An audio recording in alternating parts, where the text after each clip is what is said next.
my name is Hannah. My name is Ashley. My name is Logan. My name is Marty, and I'm a month 11 racer. I'm a month 11 world racer. I'm a month 11 racer. I'm a month 11 racer. And I am a month 11 racer. I can't believe we're almost done. This feels like life right now, so going home seems like a whole other world. It's great to be here, and I'm glad that these 10 months have happened. It's a little surreal, but here we are, and I'm excited to be here, and I'm excited to be going home. I can't even talk about being a month 11 racer. It blows my mind. It's so weird and crazy how fast the time flies. It feels like I started this thing like 3 years ago, but it also feels like I blinked and I went from month 1 to month 11. It's been an awesome 11 months. I'm pumped for the next 4 weeks on the race, but also I'm really excited for what the Lord has after the race. So, month 1 racer, I have a couple suggestions for you. Something I would say to my month 1 racer self. Here's some advice that I have to a month 1 racer. Something I would tell a month 1 racer is to just honestly have no expectations. First off, get ready. The Lord has some big things for you this year. It's going to be okay. If you're nervous and you're a month 1 almost a month 1 racer, or maybe you are a month 1 racer and you have one of those moments of like, what did I get myself into? I did too, and so did some of my teammates, and that's okay, and that's normal. You can do it. You are stronger than you think. The Lord has called you to this, and so He will not leave you unprepared. Nothing is usually as big of a deal as it seems. Whenever you want to freak out or you just think the world is going to end on the race and you want to go home, just take a deep breath, spend some time with the Lord, and it's probably not as big a deal as you think. Don't be a hypochondriac, because every time I got the sniffles or anything happened to me, I would have my team take me to the clinic, and I think I've gone to the clinic more months than I haven't gone to the clinic on the race. And now looking back, it's not necessary. Sometimes you do have to go to the clinic, but not all the time. The world race starts to feel normal, and you hit month 6, 7, 8, and you're like, wow, this feels normal. Traveling every month feels normal. 24/7 community feels normal, and it starts to feel like a family, and you do adapt to the culture and the lifestyle that you start to live in. Some days will seem incredibly long, but the months will seem incredibly short.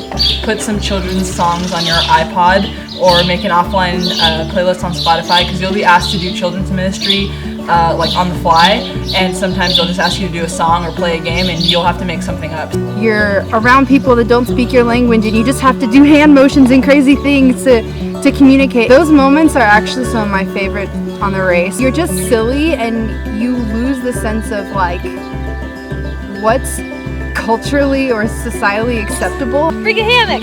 Bring a hobby, whether it is an instrument or yarn and knitting needles or paint or a board game. The sacrifice you make to take it with you will definitely be worth it. Bring a swimsuit. Do you have any advice about food for racers?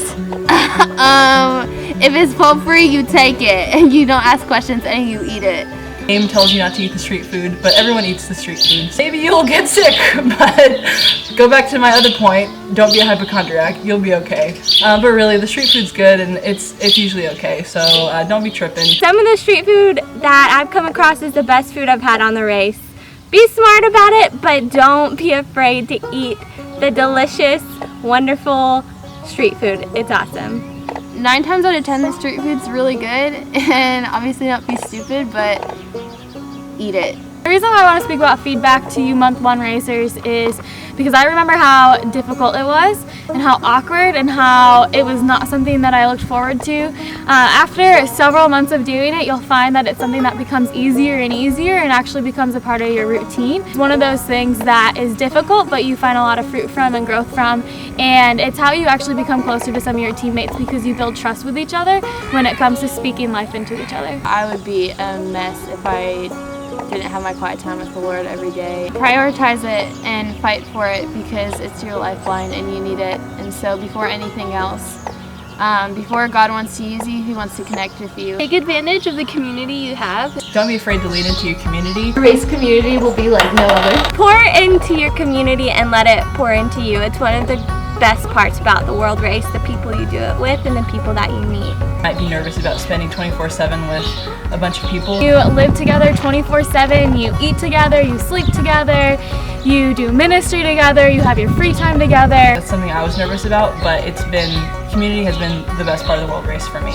You don't really get a break from your community on the race, and that can be really difficult at times. In the hardness, there's so much fruit from it. You're gonna see that by the time you get to the end, month 11, they're gonna be some of your best friends. So it's gonna be great. Looking back at it now as a month 11 racer, I am so grateful for the difficulties it's brought because of the growth that it's given me. Stay present here, but also keep in touch with your community back at home. They're both important. You don't feel like you have to love every second of the race.